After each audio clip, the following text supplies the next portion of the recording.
إن الحمد لله نحمده ونستعينه ونستغفره ونعوذ بالله من شرور أنفسنا ومن سيئات أعمالنا. من يهده الله فلا مضل له ومن يضلل فلا هادي له، وأشهد أن لا إله إلا الله وحده لا شريك له، وأشهد أن محمدا عبده ورسوله. يا أيها الذين آمنوا اتقوا الله حق تقاته ولا تموتن إلا وأنتم مسلمون. يا أيها الناس اتقوا ربكم الذي خلقكم من نفس واحدة وخلق منها زوجها وبث منهما رجالا كثيرا ونساء، واتقوا الله الذي تساءلون به والأرحام إن الله كان عليكم رقيبا. يا أيها الذين آمنوا اتقوا الله وقولوا قولا سديدا يصلح لكم أعمالكم ويغفر لكم ذنوبكم، ومن يطع الله ورسوله فقد فاز فوزا عظيما. أما بعد فإن خير الحديث كتاب الله، وخير الهدي هدي محمد صلى الله عليه وعلى آله وسلم، وشر الأمور محدثاتها وكل محدثة بدعة وكل بدعة ضلالة وكل ضلالة في النار. عن عبد الله بن عمر رضي الله عنهما قال أخذ رسول الله صلى الله عليه وسلم بمنكبي فقال كن في الدنيا كأنك غريب أو عابر سبيل.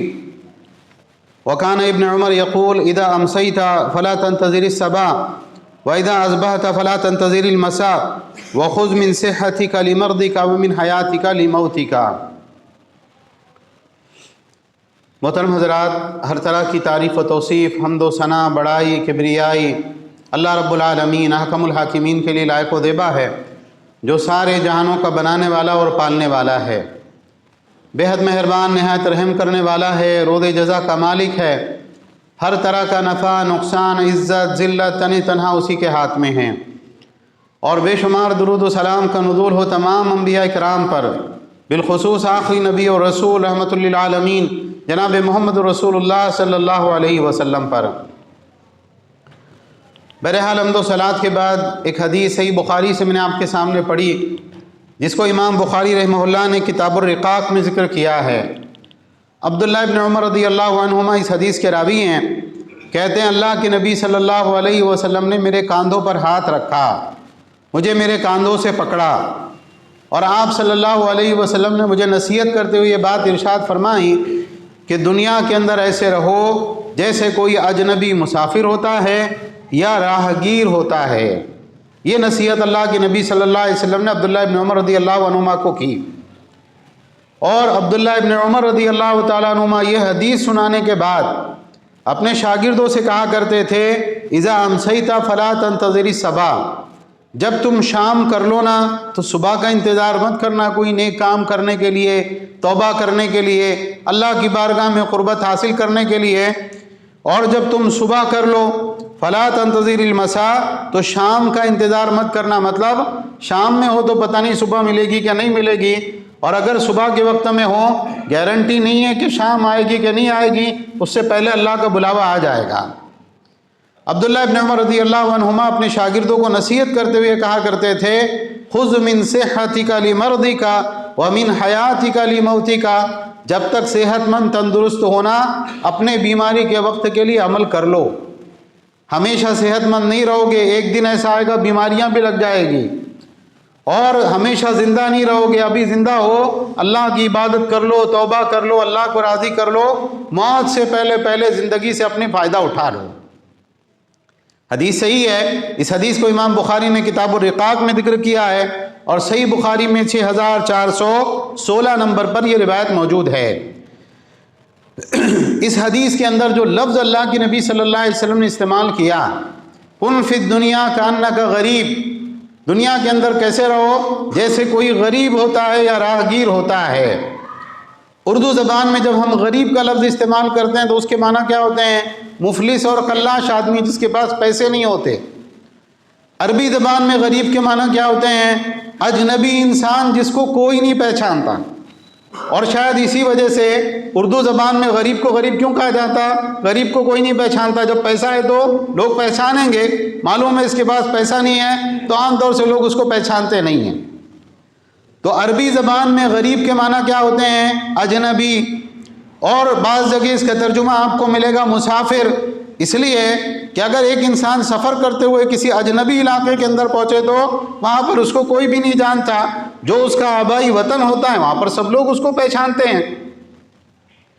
تو اللہ کے نبی صلی اللہ علیہ وسلم نے فرمایا دنیا کے اندر کیسے رہو؟ اجنبی بن کر، غریب بن کر، مسافر کی طرح، پردیسی کی طرح دنیا کے اندر اپنی زندگی گزارو۔ جیسے ایک راہگیر ہوتا ہے، راستہ طے کر کے ایک انسان جا رہا ہے، کون ہے وہ اپنی منزل کی طرف بڑھ رہا ہے، کون پہچانتا ہے نہیں پہچانتا اسے، اس کو کوئی مطلب نہیں۔ تو یہ جو غریب بن کے رہو دنیا میں، اجنبی بن کے رہو، مسافر کی طرح رہو، اس کی اگر آپ وضاحت پڑھیں گے، اس کو سمجھیں گے تو 3 معنی کے اندر جو ہے حدیث کے اندر یہ لفظ ملتا ہے کہ یہ 3 معنی کے اعتبار سے آپ کو غریب بن کے رہنا ہے۔ کون کون سے معنی ہیں؟ ایک معنی یہ ہے کہ دنیا میں اجنبی بن کے رہو، شہرت کے پیچھے مت بھاگو، مشہور بننے کی کوشش مت کرو۔ آج کا دور کیا ہے؟ آج کا دور یہ ہے کہ ہر شخص کے اوپر شہرت کا ایک جنون سوار ہے کہ کسی طرح سے میں فیمس ہو جاؤں، حلال طریقے سے، حرام طریقے سے، صحیح کام کر کے، غلط کام کر کے، کسی بھی طرح سے لوگ مجھے پہچاننے لگے، میرے فالوورز بہت سارے ہو جائیں، لوگوں کے درمیان میں ایک شہرت ہو جائے، ایک بالکل جو ہے یہ چیز دنیا کے اندر چل رہی ہے۔ بعض لوگ دنیاوی اعتبار سے شہرت کو حاصل کرنا چاہتے ہیں، گانا گا کر، ایکٹنگ کر کے، کچھ جو ہے تماشے دکھا کر، کچھ جو ہے کرتب دکھا کر۔ اب دیکھیں آج دنیا بھر کے اندر کیا چل رہا ہے، یہ ٹک ٹاک وغیرہ کے اوپر جو لوگ ویڈیو بناتے ہیں، ان کا مقصد کیا ہوتا ہے؟ زیادہ سے زیادہ لوگ مجھ کو پہچانیں، لوگ فالوور میرے بڑھیں، پوری دنیا کے اندر شہرت ہو جائے، اور اس کے بعد لوگ ایک دوسرے سے کیا بولتے ہیں معلوم ہے کتنے ہیں؟ اتنے ملین فالوورز ہیں میرے۔ تو دنیاوی اعتبار سے بھی لوگ شہرت حاصل کرنا چاہتے، دینی اعتبار سے بھی بعض مرتبہ انسان بالکل خالی ہاتھ ہوتا ہے، کچھ نہیں ہوتا اس کے پاس میں، نہ علم ہوتا ہے، نہ عمل ہوتا ہے، نہ عقیدے کی پختگی ہوتی ہے، نہ دعوتی اعتبار سے کوئی بہت بڑا معاملہ اس کے پاس میں ہوتا ہے، لیکن کیا ہے؟ شہرت چاہیے، تو لوگ کیا کرتے ہیں؟ اپنے آپ کو فیمس کرنے کی کوشش کرتے ہیں۔ اللہ کے نبی صلی اللہ علیہ وسلم نے ہمیں کیا سکھایا؟ کن فی الدنیا کانک غریب، دنیا کے اندر کیسے رہنا ہے؟ اجنبی بن کے رہنا ہے، مشہور بن کے رہنے کا حکم اللہ کے نبی صلی اللہ علیہ وسلم نے کسی حدیث میں نہیں دیا۔ شہرت انسان کے لیے برائی کے دروازے کھولتی ہے، شہرت انسان کے لیے بہت سارے شر اور فساد کے دروازے کھولتی ہے۔ جب تک آدمی اجنبی ہے وہ اپنے دین کو یقیناً بچائے ہوئے ہیں۔ اس سلسلے میں ایک حدیث دیکھیں جس کو امام مسلم نے اپنی صحیح میں ذکر کیا ہے۔ عامر بن سعد رضی اللہ عنہ کہتے ہیں، عامر بن سعد رحمہ اللہ کہتے ہیں کہ سعد ابن ابی وقاص رضی اللہ تعالیٰ عنہ، سعد بن ابی وقاص رضی اللہ تعالیٰ عنہ کون ہے؟ اللہ کے نبی صلی اللہ علیہ وسلم کے رشتے میں غالباً ماموں ہیں، اور بہت بڑے مجاہد آدمی، بہت سارے میدان انہوں نے فتح کیے، بہت کچھ اسلام کے لیے انہوں نے کارنامے انجام دیے۔ جب فتنوں کا دور شروع ہوا، مسلمانوں میں پھوٹ پڑی، ایک دوسرے کے ساتھ لڑائیوں کا معاملہ شروع ہوا، یہ اپنے شہر سے نکلے اور باہر جنگل کی طرف میں صحرا کے اندر ایک اپنا اونٹوں کا اور بکریوں کا باڑہ بنا کے وہاں پہ رہنے لگے۔ تو عامر بن سعد ان کے بیٹے کہتے ہیں کہ کان سعد ابن ابی وقاص فی ابلی فجاءہ ابنہ عمر، سعد ابن ابی وقاص رضی اللہ تعالیٰ اپنے اونٹوں کے باڑے میں تھے، اونٹوں کا کام کر رہے تھے، تو ان کے بیٹے عمر ایک گھوڑے کے اوپر سوار ہو کر وہاں پر پہنچے۔ جب سعد بن ابی وقاص رضی اللہ عنہ نے اس کو دیکھا تو کہا اعوذ باللہ من شر ھذا الراکب، اس سوار کے شر سے میں اللہ کی پناہ مانگتا ہوں، کچھ تو بھی غلط مقصد سے آ رہا ہے۔ وہ آ کے اترے اور آ کر انہوں نے کہا انزلت فی ابلک وغنمک وترکت الناس یتنادون الملک بینہم، آپ اپنی بکریوں میں، اونٹوں میں خوش ہے اور لوگوں کو آپ نے چھوڑ دیا کہ لوگ حکومت حاصل کرنے کے لیے ایک دوسرے کے ساتھ جھگڑ رہے ہیں۔ مطلب آپ اللہ کے نبی صلی اللہ علیہ وسلم کے صحابی ہیں، اتنے بڑے بڑے کارنامے آپ کے ہیں، آپ کو خود آگے بڑھ کے جو ہے حکومت کے اوپر قبضہ کرنا چاہیے، کچھ بڑا بننا چاہیے، کچھ جو ہے لوگوں کے ساتھ مل کے اپنے لیے کچھ کرنا چاہیے۔ حضرت سعد بن ابی وقاص رضی اللہ تعالیٰ عنہ کے سینے پہ ہاتھ مارا اور کہا اس کو چپ ہو جا، سمعت رسول اللہ صلی اللہ علیہ وسلم یقول ان اللہ یحب العبد التقی الغنی الخفی، میں نے اللہ کے نبی صلی اللہ علیہ وسلم سے سنا ہے کہ اللہ تعالیٰ اس بندے کو پسند کرتا ہے جو متقی اور پرہیزگار ہو، لوگوں سے بے نیاز ہو اور لوگوں کی نگاہوں سے پوشیدہ رہے۔ اللہ ایسے بندے کو پسند کرتا ہے۔ تقی کے معنی کیا ہوتے ہیں؟ گناہوں سے بچنے والا، اپنے آپ کو گناہوں سے محفوظ رکھنے والا۔ غنی کے معنی کیا ہوتے ہیں؟ لوگوں سے بے نیاز، اپنے ہاتھ پیر سے محنت کر کے کچھ کما لیتا ہے، اپنی ضروریات پوری کر لیتا ہے، لوگوں کے آگے ہاتھ نہیں پھیلاتا۔ اور خفی کے معنی کیا ہوتے ہیں؟ خفی کے معنی ہوتے ہیں اپنے آپ کو چھپانے والا، جو اپنا اشتہار نہ لگائے، اپنے آپ کو مشہور کرنے کی کوشش نہ کرے، خود آگے بڑھ کے بڑا بننے کی کوشش نہ کرے، اپنے آپ کو چھپا کے رکھے۔ اللہ تعالیٰ ایسے بندے کو بہت پسند کرتے ہیں۔ یہ صحیح مسلم کی روایت ہے، اور صحیح مسلم میں 2965 نمبر پر یہ حدیث موجود ہے۔ اس حدیث کی شرح میں شیخ محمد ابن صالح العثیمین رحمہ اللہ وہ کہتے ہیں الخفی هو الذی لا یظہر نفسہ۔ خفی کون ہے؟ جو اپنے نفس کو ظاہر نہیں کرتا۔ ولا یہتم ان یظہر عند الناس او یشار الیہ بالمنان، اس کی کوشش نہیں کرتا کہ لوگوں کے سامنے وہ ظاہر ہو۔ آج جیسے دین کے بعض داعیوں کا حال ہے کہ وہ بولتے ہیں بھائی کیا ہماری انٹری زوردار ہونا چاہیے، ایسا ہم اسٹیج پہ سے نکل کے آئے تو لوگوں نے دیکھنا چاہیے کہ کیا خطرناک آ رہے ہیں۔ لوگوں کے سامنے وہ اپنے آپ کو ظاہر نہیں کرتا، وہ یہ نہیں چاہتا کہ لوگ اپنی انگلیوں سے میری طرف اشارے کریں کہ کون جا رہے؟ وہ جا رہے ہیں حضرت۔ شیخ محمد ابن صالح عثیمین رحمہ اللہ کہتے ہیں تجدہ من بیتی الی المسجد ومن مسجدی الی بیتی ومن بیتی الی اقاربی و اخوانی یخفی نفسہ۔ آپ کیسے پائیں گے اس شخص کو کہ وہ اپنے گھر سے مسجد جائے گا، مسجد سے واپس اپنے گھر جائے گا، لوگوں کے ساتھ زیادہ خلط ملط، لوگوں کے زیادہ معاملات میں شریک نہیں ہوگا، اور اپنے گھر سے کہاں نکل کے جائے گا؟ اپنے بھائیوں میں، اپنے قریبی رشتہ داروں میں زیادہ اپنے آپ کو ظاہر کرنے کی کوشش نہیں کرے گا، اپنے آپ کو چھپا کے رکھے گا۔ شیخ محمد ابن صالح عثیمین کہتے ہیں یہ وہ خفی شخص ہے جس کے بارے میں اللہ کے نبی صلی اللہ علیہ وسلم نے کہا اللہ اس سے محبت کرتا ہے۔ ہمیں ایسا بننا چاہیے، کوشش یہ کرنا چاہیے کہ انسان اپنے آپ کو جھکائے، اپنے آپ کو نیچا رکھے۔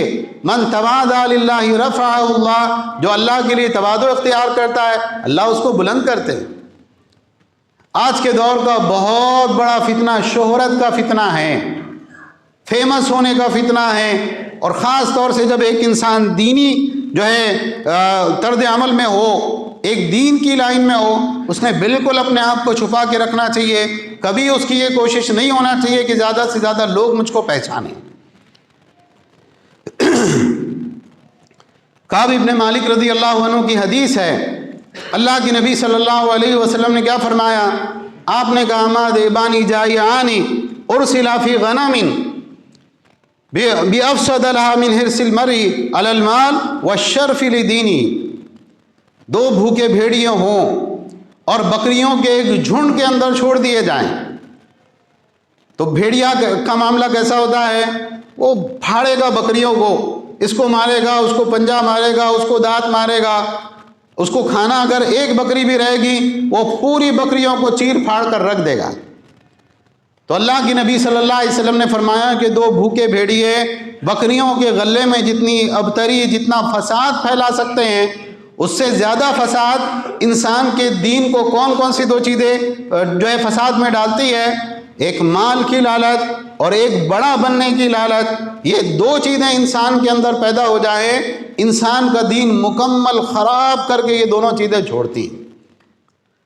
اور سلف صالحین کے اس سلسلے میں اتنے آثار ہیں۔ ابراہیم النخعی، حسن البصری رحمہ اللہ، یہ دونوں فرمایا کرتے تھے کفا فتنۃ للمرء ان یشار الیہ بالاصابع فی دین او دنیا الا من عصمہ اللہ۔ آدمی کے فتنے میں مبتلا ہونے کے لیے بہت کافی ہے کہ دینی معاملات میں یا دنیاوی معاملات میں اس کی طرف انگلیوں سے اشارہ کیا جانے لگے، لوگ کہیں گے وہ صاحب فلاں جا رہے ہیں، تو وہ عام طور سے فتنے کے اندر مبتلا ہوتا ہے سوائے اس انسان کے جس کو اللہ بچا لے۔ اسی طرح سے ابراہیم ادم رحمہ اللہ فرمایا کرتے تھے ما صدق اللہ عبد احب الشہرہ، اس آدمی نے اب اللہ سے سچ نہیں بولا، اللہ کے ساتھ سچائی کا معاملہ اختیار نہیں کیا جو اپنے لیے شہرت کو، مشہور ہونے کو پسند کرتا ہے۔ تو اپنے آپ کو شہرت سے بچائیں۔ اللہ کے نبی صلی اللہ علیہ وسلم کیا فرما رہے؟ دنیا میں غریب بن کے رہو، اجنبی بن کے رہو، راہ گیر کی طرح جو ہے ایک آدمی راستہ طے کر رہا ہے، اس آدمی کی طرح سے دنیا کے اندر زندگی گزارو۔ کبھی آپ راستے سے جا رہے ہیں، محلے سے، کسی روڈ سے، آپ آدھو والوں کو پکڑ کے بولتے بھائی میں کو پہچانتے میں کون ہوں، میں فلاں ابن فلاں ہوں، بولے آپ نے کبھی ایسا؟ کبھی نہیں۔ ایسے دنیا کے اندر بالکل آسانی سے زندگی گزار کے چلے جاؤ۔ ایک معنی اس حدیث کے یہ ہیں۔ دوسرے معنی جو عام طور سے علماء بیان کرتے ہیں، اور اس حدیث کے معنی کے اندر، اس حدیث کی تشریح کے اندر یہ بات آتی ہے کہ دنیا کے اندر مسافر کے جیسے رہو، مطلب دنیا کی رنگینیوں کے اندر مت پڑو۔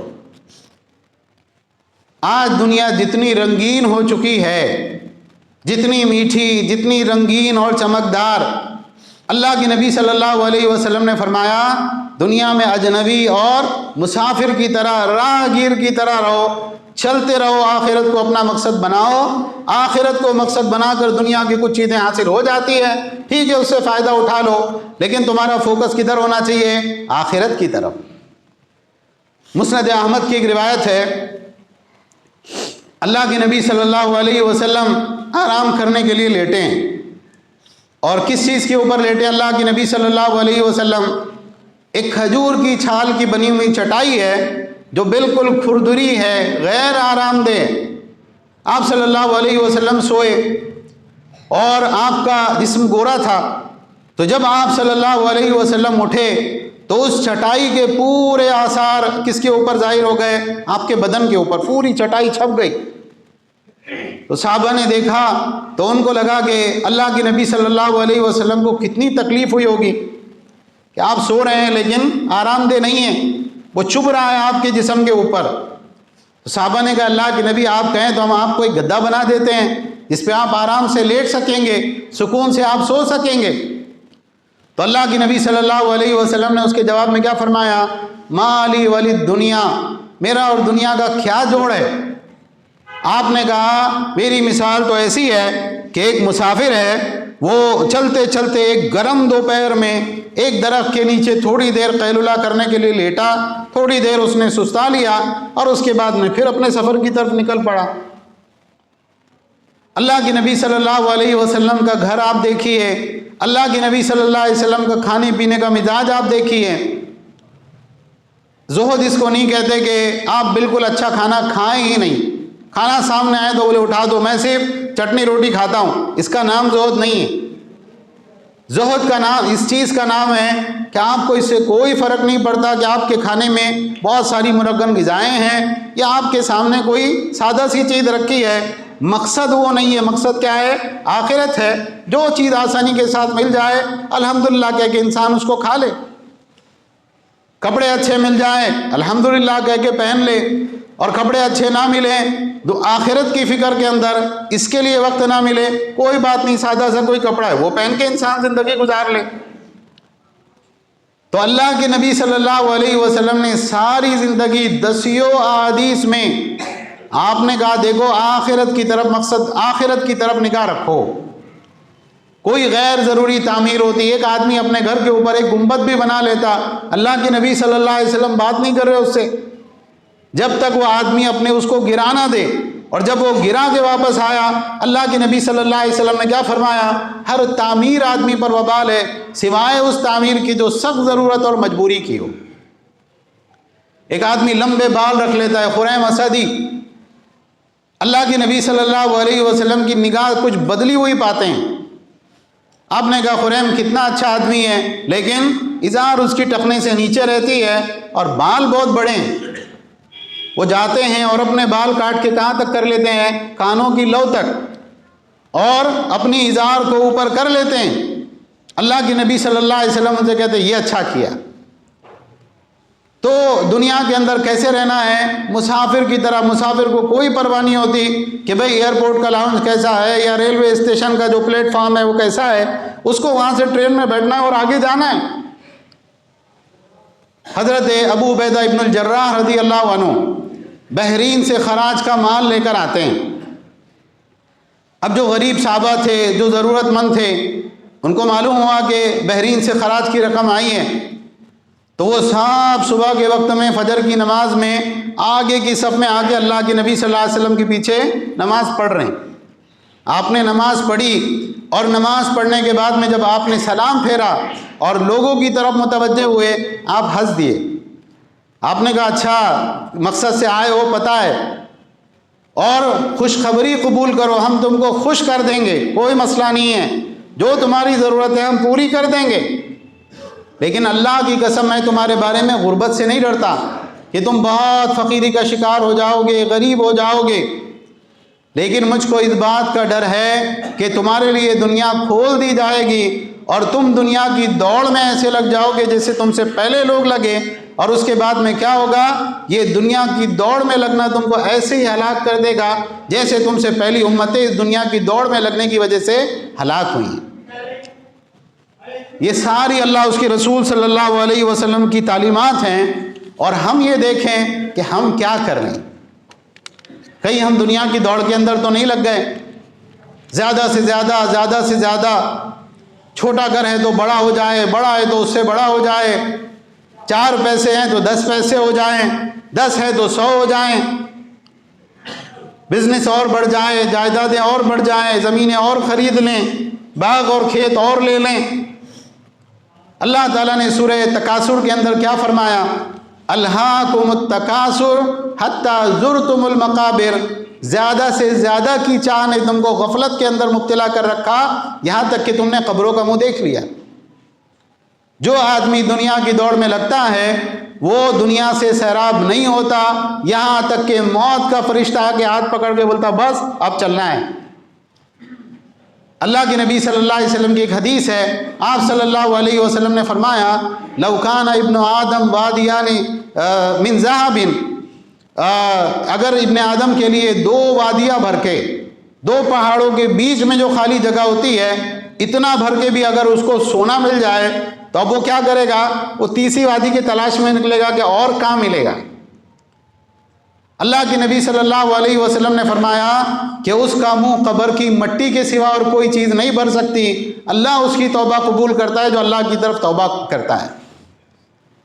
تو یہ دوسرے معنی ہے کہ اپنے آپ کو مسافر کی طرح رکھو، کہاں جانا ہے؟ اصلی ٹھکانہ جنت ہے، وہاں بناؤ تم کو جو بنانا ہے، وہاں جو کرنا ہے تم کرو، یہاں پر کچھ نہیں، یہ تو سفر کی حالت ہے، یہاں سے نکل کے وہاں پہنچیں گے، وہاں پہ جو آرام اور عیش چاہیے اس کے لیے تم تیاری کرو۔ تیسری چیز اس حدیث کے معنی کے اندر کیا ہے کہ دنیا میں اسلام جیسے شروع ہوا تھا اس وقت میں مسلمان کون تھے؟ اجنبی اور غریب تھے، اور اللہ کے نبی صلی اللہ علیہ وسلم نے فرمایا بدأ الاسلام غریبا وسیعود کما بدا فطوبى للغرباء، اسلام اجنبیت کی حالت میں شروع ہوا تھا اور ان قریب اجنبیت کی حالت میں لوٹ جائے گا، اسلام ہی اجنبی ہو جائے گا۔ تو اس وقت میں اجنبیوں کے لیے خوشخبری ہو، جو انسان اسلام پر عمل کرنے کی وجہ سے لوگوں کی نگاہوں میں عجیب ہو جائے، ارے یہ کون ہے، یہ کچھ الگ ہی کرتے ہیں، ان کا دین کچھ الگ ہے۔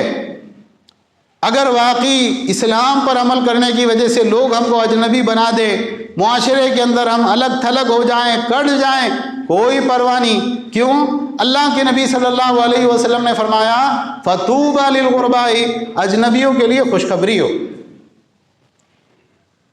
اب غور کریں، اس سلسلے میں مسند احمد کی حدیث ہے، صحابہ نے پوچھا من الغرباء یا رسول اللہ، اللہ کے رسول غربا کے لیے، اجنبیوں کے لیے خوشخبری ہو، غربا کون؟ تو آپ صلی اللہ علیہ وسلم نے فرمایا الذین یصلحون اذا افسد الناس، جب لوگ بگڑ جائیں اس سماج کے اندر جو اصلاح کا کام کریں گے وہ اجنبی۔ اور سنن ترمذی کی روایت میں کیا ہے؟ الذین یصلحون اذا افسد الناس من سنتی، جب لوگ میری سنت کو بگاڑ دیں گے، دین کے اندر نئی نئی چیزیں داخل کر دیں گے، بدعات داخل کر دیں گے، خرافات کو دین سمجھ لیں گے، اس وقت میں جو لوگ اللہ کے نبی کی سنت کی طرف بلائیں گے، صحیح دین کی طرف بلائیں گے، وہ اجنبی۔ اور اللہ کے نبی صلی اللہ علیہ وسلم نے کیا فرمایا؟ ایسے غریبوں کے لیے، ایسے اجنبیوں کے لیے خوشخبری ہو۔ تو تیسرے معنی اس حدیث کے کیا ہیں؟ اگر آپ سماج سے کٹ جاتے ہیں صحیح دین پر عمل کرنے کی وجہ سے کوئی مسئلہ نہیں. کیوں؟ اللہ کے نبی صلی اللہ علیہ وسلم نے خود فرمایا ہے کن فی الدنیا کانک غریب، دنیا میں ایسے زندگی گزارو جیسے کوئی مسافر ہوتا ہے. اللہ کے نبی صلی اللہ علیہ وسلم کی ایک حدیث سنا کے ہم اپنی بات ختم کریں گے. المعجم الکبیر للطبرانی کی روایت ہے. اللہ کے نبی صلی اللہ علیہ وسلم نے فرمایا ان من ورائکم ایام الصبر، یاد رکھو تمہارے بعد میں، تمہارے جو ہے وقت کے بعد میں ایسے ایام آنے والے ہیں، ایسے دن آنے والے ہیں جو صبر کے دن ہوں گے. آدمی اپنے دین کے اوپر جمع رہے، لوگوں کی طرف سے پہنچنے والے طعنوں اور باتوں کے اوپر صبر کرے، اپنے آپ کو بالکل اللہ سے جوڑ کر رکھے، صبر کے ساتھ دین پر ثابت قدم رہے. آپ صلی اللہ علیہ وسلم نے فرمایا الصبر فیہن کقبض علی الجمر، اس زمانے کے اندر صبر کرنا، دین کے اوپر ثابت قدم رہنا کیسا رہے گا؟ جیسے ہاتھ میں انگارہ لے کے آدمی چل رہا ہے، ہاتھ میں انگارہ لے کے چلے گا تو ہاتھ جلے گا، اور اگر انگارے کو چھوڑ دے گا تو اس چیز سے وہ محروم ہو جائے گا. تو دین کے اوپر عمل کرنا کیسا رہے گا؟ جیسے ہاتھ میں آپ نے جلتا ہوا انگارہ پکڑ رکھا ہو. آپ صلی اللہ علیہ وسلم نے فرمایا للعامل فیہا اجر 50، اس زمانے کے اندر جو صحیح دین کے اوپر عمل کرے، اللہ کے لائے ہوئے دین، اللہ کے بھیجے ہوئے دین کے اوپر، صحیح قرآن اور سنت کے اوپر، تو اس کو کتنا ثواب ملے گا؟ 50 لوگوں کے برابر. صحابہ نے تعجب کے ساتھ پوچھا یا رسول اللہ اجر 50 منہم او 50 منا، ان لوگوں کے 50 لوگوں کے برابر اجر ملے گا یا ہم میں سے 50 لوگوں کے برابر اجر ملے گا؟ آپ صلی اللہ علیہ وسلم نے فرمایا 50 منکم، تم میں سے 50 لوگوں کے برابر اجر ملے گا. کتنی عظیم جو ہے یہ حدیث ہے. صحابہ کے لیے بہت اجر و ثواب اللہ تعالیٰ کی طرف سے طے.